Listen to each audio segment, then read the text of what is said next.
Alright, meteorologist Dean Davis and the Weather Pros live. Weatherblogs.com. We're talking about Nate and what we're going to see going on with Nate.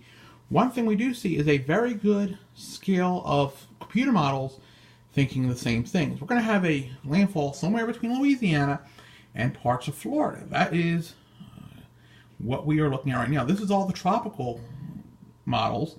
We'll now go over to the GFS ensemble. And you see, same type of things going on there. I hate when this thing does this in the middle when I'm trying to do a video. But anyway, we have this GFS showing the same type of situation as most of the computer models for the hurricane between Louisiana and Florida, coming up near Roanoke and that area, near New Jersey. So we'll discuss what that'll mean for these locations and what's going on. We'll also look now at the CMC, which is the Canadian, pretty much same thing, but it goes directly north. I think this is the least likely scenario at this time, based on a lot of other things going on. So we'll come over here, we'll go over to the College of DuPage, which I love this site. If you're looking at trying to find information and computer models for free, this is a good place to do it. And I'm going to start off with the NAM nest, which is going to put me, I'm not really worried about the hurricane warnings here from Louisiana all the way over to Florida. And we're going to look at what's going to happen in the Mid-Atlantic and Northeast, because I know everybody's worrying about that and what's going to happen. And I'll show you some things here that will help you out. This is the NAM nest, or the high resolution NAM. And this will go into probably Sunday, Monday, and you can see how the rain comes in.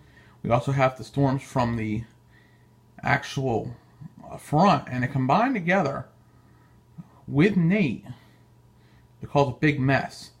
The problem also is with this happening is we have a tornado threat, which is going to be there. So we'll go to the GFS, the Global Forecasting System Model, the American computer model. We'll go over here to wind speeds, and we'll see what happens here. You'll see the increase of speed of wind as you see Nate come through.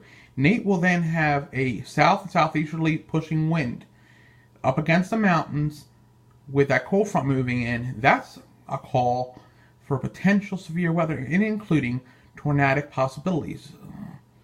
And look how strong the winds get as they move towards the area of New Jersey and out to sea by Tuesday.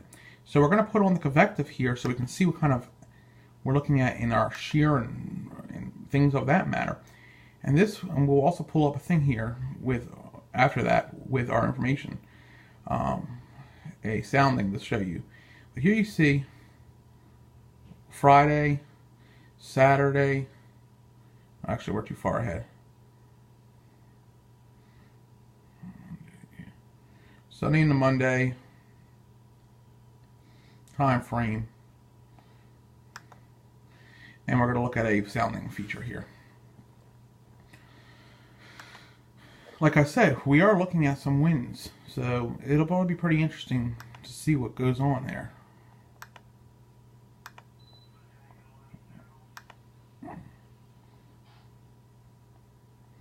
Wind speeds there, I believe, are pushing 30 to 40 with the yellow and the red. Let me pull down. I'm correct. Reds are over 50. Heavy green to the darker green is 40. So let's back that up and I'll show you here. So we're going to have possibly some 50-mile-an-hour winds in Jersey. And let me pull this back. There you go. 40, 30, 40, 50-mile-an-hour wind gusts on the eastern side. And always the eastern side's the bad side when it comes to situations. It is marginally severe, and we do have a right turn. So that could lead to some isolated tornadoes, which is very likely with landfalling tropical systems. So that is what we have there. Let's pull the National Hurricane Center. Okay. National Hurricane Center, there's Nate. We'll take a look closer at Nate.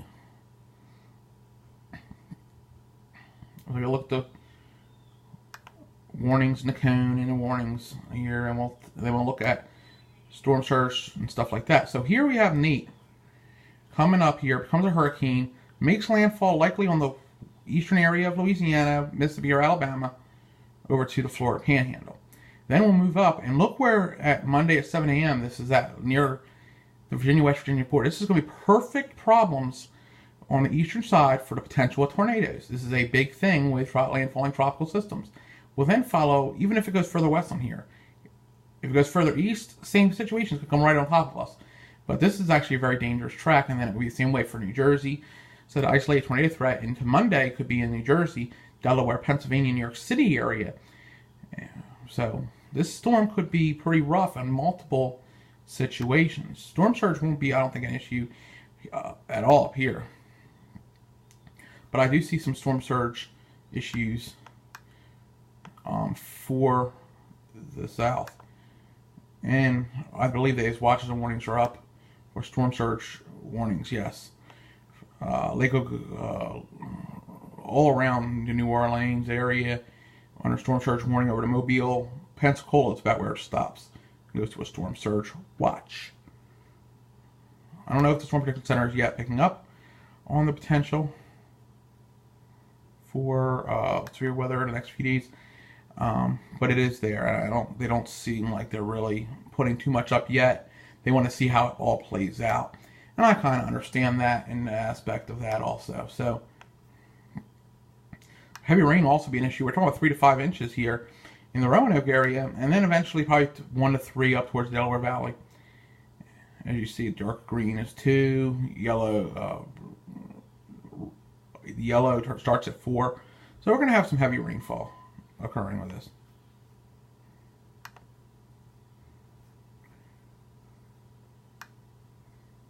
As you see, 8 p.m. Sunday, the worst time frame for weather in the Roanoke area. Monday at 8 a.m., more the problem. Further to the northeast, including New Jersey, Pennsylvania, Delaware. So, stuff to look out for very much.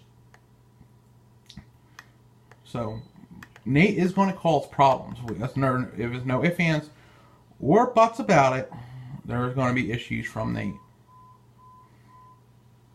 I want to pull some satellite imagery up right now, just because I want to show you what Nate looks like right now and what it will look like sooner. Later. Gulf of Mexico, water vapor. I like water vapor, and there's a reason for it. Water vapor can show you where there's some dry air maybe in, and there's no dry air really going to be feeding this storm as it comes out. So there's your problem. It's not going to have a dry air issue as it moves to the north and northeast. And here's your landfall points right in here. Other than that, we'll be talking later and updating you more. Meteorologist Dean Davison, the Weather Pros, liveweatherblogs.com. Be ready now. Get some information. Get some of your batteries and non-perishables in case you lose electricity. And be aware that we may have some nocturnal tornadic activity in the Delaware Valley. Delaware Valley also, but the Roanoke Valley, Delaware Valley, parts of Virginia, Delaware, Maryland, Pennsylvania, and New York between Sunday and Monday night. We'll keep you updated. Meteorologist Dean Davison, thank you for watching.